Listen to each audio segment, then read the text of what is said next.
Perkenalkan,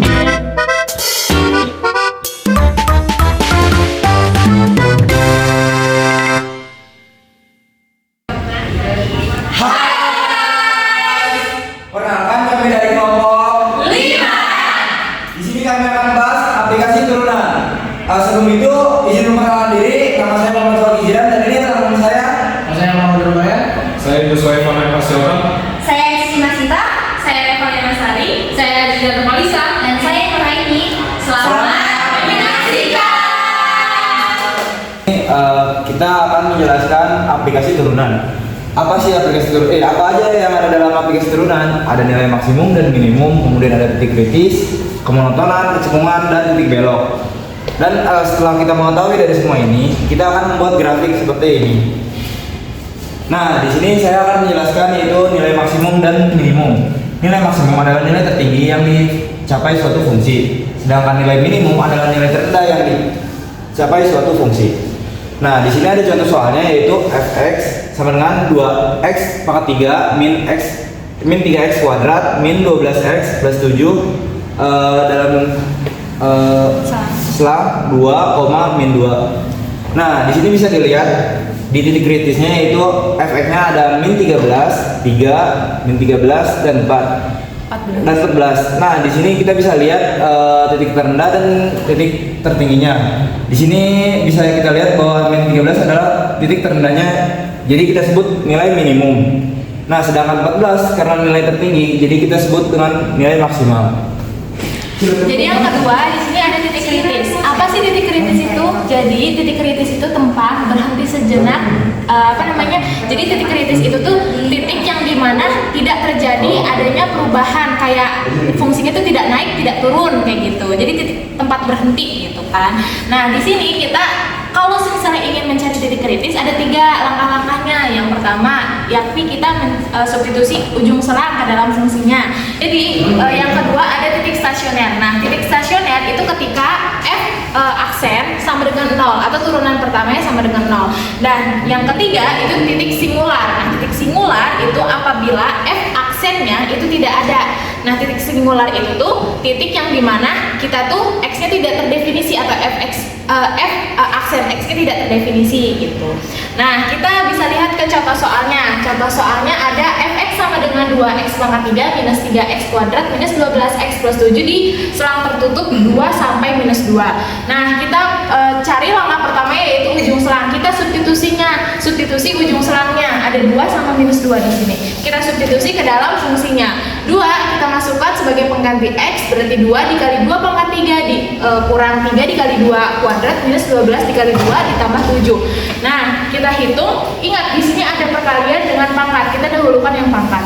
2 pangkat 3 yaitu 8, 8 dikali 2 16. 2 pangkat 2 yaitu 4, 4 dikali 3 12. Dan seterusnya kita dapatkan hasilnya minus 13 dan hasil substitusi minus 2 kita dapatkan 3. Nah, selanjutnya langkah yang kedua ada titik stasioner. Titik stasioner itu kita bisa cari dari turunan pertama sama dengan 0. Nah, kita turunkan yang fx-nya ini.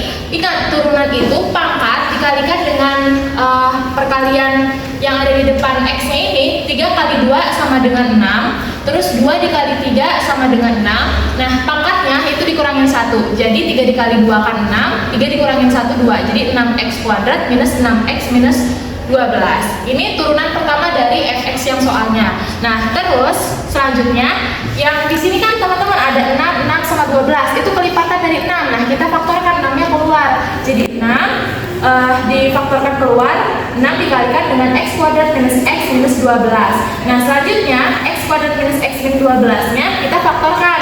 Jadi x minus 2 dikalikan dengan x plus 1. Kita dapatkan x-nya sama dengan 2 dan x-nya sama dengan minus 1. Nah, selanjutnya 2 sama minus 1-nya kita bisa substitusikan kembali ke dalam fungsi yang ada di soalnya. Nah, kita dapatkan x sama dengan 2 jika disubstitusi menghasilkan minus 13 dan x sama dengan minus 1 kita dapatkan hasilnya sama dengan 14. Nah, maka dari itu titik stasioner kita dapatkan 2, min 13 dan min 1, 14. Nah, selanjutnya ada titik singular. Titik singular itu apabila f aksen x atau turunan pertamanya tidak ada. Nah, kita lihat di titik stasioner.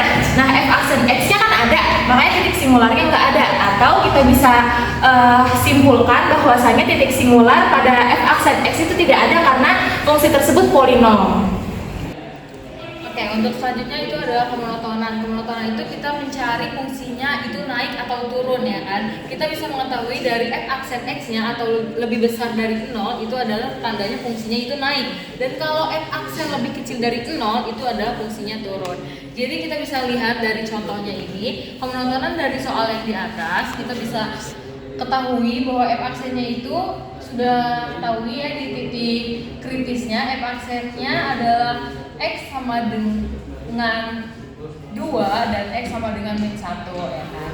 Di sini kita bisa tuliskan dengan selang min 1 dan 2. Kita ambil contohnya yaitu sampelnya adalah 0 jika dimaksudkan sini yaitu negatif dikali dengan positif hasilnya adalah negatif, dan di sini di sebelah dari min 1-nya yaitu adalah min 2 jika dimaksudkan sini negatif ketemu negatif hasilnya ada positif, dan di sini ada contoh sampelnya adalah 3 positif dikali positif sama dengan positif. Jadi fungsi naiknya itu ketika untuk fungsi naiknya kita ketahui bahwa negatif dari min tak terhingga sampai negatif 1 atau 2 sampai tak terhingga, dan fungsi turunnya yaitu di antara negatif 1 sampai dengan 2. Di sini saya akan menjelaskan tentang perhitungan. Apabila f double aksen x lebih besar dari 0, maka berlawanan arah jarum jam. Dan apabila f double aksen x lebih kecil dari 0, maka searah jarum jam. Di sini kita ketahui contohnya f double aksen x min 0. Nah, ini dari contoh yang sebelumnya, jadi kita turunin aja ke sini. Jadi 12x min 6, 6-nya di ke belakang faktorkan. Habis itu 2x min 1 sama dengan 0. 2x sama dengan 1, x sama dengan setengah. Ini kita bikin selangnya. Kita ketahui sampelnya itu 0 dimasukin ke sini. Hasilnya kan negatif. 0 dikali 1 hasilnya beda 10. Di sini kita bikin selang. Nah, sampelnya 0 dimasukin ke sini. 0 negatif 0 dikali sama negatif dikali positif hasilnya negatif. Di sini kita masukin 1 dimasukin ke sini. Jadinya positif dikali positif hasilnya positif. Di sini kita akan menjelaskan titik belok. Nah, titik belok adalah turunan kedua dari f(x). Titik belok terjadi apabila terdapat perubahan cekungan. Jika tidak terdapat perubahan cekungan, maka titik belok tidak akan terjadi. Nah, di sini kita sudah tahu bahwa x-nya yaitu setengah. Kita substitusikan ke dalam soal dan x-nya diganti menjadi setengah. 2 dikali setengah pangkat 3 min 3 dikali setengah kuadrat min 12 dikali setengah plus 7. Hasilnya yaitu 1/4 min 3/4 min 6 plus 7, dan hasil dari ini yaitu min setengah plus 1. Nah, fx-nya yaitu setengah. X-nya kita sudah mendapatkan x-nya yaitu setengah dan fx-nya yaitu setengah, dan disinilah titik belok terjadi. Oke, di sini kami akan menjelaskan tentang grafik turunan. Jadi teman-teman, saya dan rekan saya sudah menemukan kecekungan dari tertinggi sampai minus 2 itu di sebelum setengah. Nah, berarti min. Nah, kalau min itu berarti turun, berarti kecekungan dari tertinggi sampai minus 2 itu turun. Nah, kalau sudah ketemu dari kemonotonan sama keturunan dari tertinggi sampai minus 2, kita lanjut ke minus 2 sampai minus 1. Nah, kita cari kemonotonan dari minus 2 sampai minus 1 dulu. Nah, kita kembali lagi ke selang yang kemonotonan ini. Nah, dari minus 2 sampai minus 1. Nah, letaknya di sebelum minus 1, berarti plus. Kalau plus itu naik. Nah, berarti minus 2 sampai minus 1 kemonotonnya naik. Nah, grafiknya seperti ini. Oke, kita cari cekungnya. Cekung dari minus 2 sampai minus 1. Nah, cekungnya kembali ke yang ini nih, selang yang ini yang cekung. Nah, kita cari cekung dari, kan kita nyari dari minus 2 sampai minus 1. Nah, letak dari minus 2 sampai minus 1 itu di sebelum 1/2. Berarti masih negatif. Kalau negatif kecepatan turun. Oke, kalau turun itu berarti grafiknya di sini nih seperti kayak gini teman-teman. Oke. Dengan setengah. Pertama kita lihat dulu dari garis kecenderungannya. Turun berarti searah dan juga. Berarti grafik yang satu dengan setengah searah dan juga. Berarti grafik yang satu dengan setengah turun dan searah dengan juga. Yang kedua di sini ada setengah dan dua. Turunan pertamanya turun, turunan keduanya naik. Karena tanda turunannya naik, maka berlawanan searah dan juga. Dua. Di sini terdapat f aksen x turun dan f double aksen x turun. Turunan keduanya naik, maka tanda berlawanannya jarum jam. Jadi turunan setengah dan dua. Jadi grafik dari setengah dan dua turun dan berlawanan jarum jam. Kemudian ada grafik 2 hingga turunan pertamanya naik, turunan keduanya naik. Jadi berlawanan jarum jam.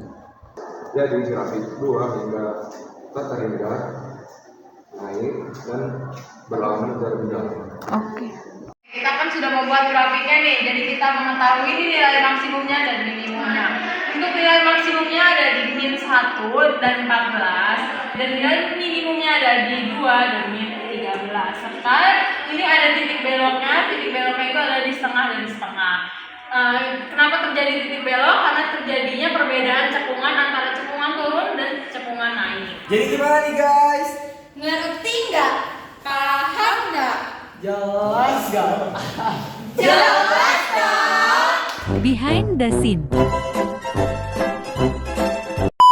Titik beloknya itu ada di min setengah dan Jadi dilihat dari grafiknya kita bisa mengetahui nilai maksimum dan minimumnya itu ada di min 2. Min 2. Jadi gimana nih guys? ngerti nggak? Paham nggak? Jadi gimana nih guys? Maksudnya Jadi gimana nih guys? ngerti nggak? Paham nggak?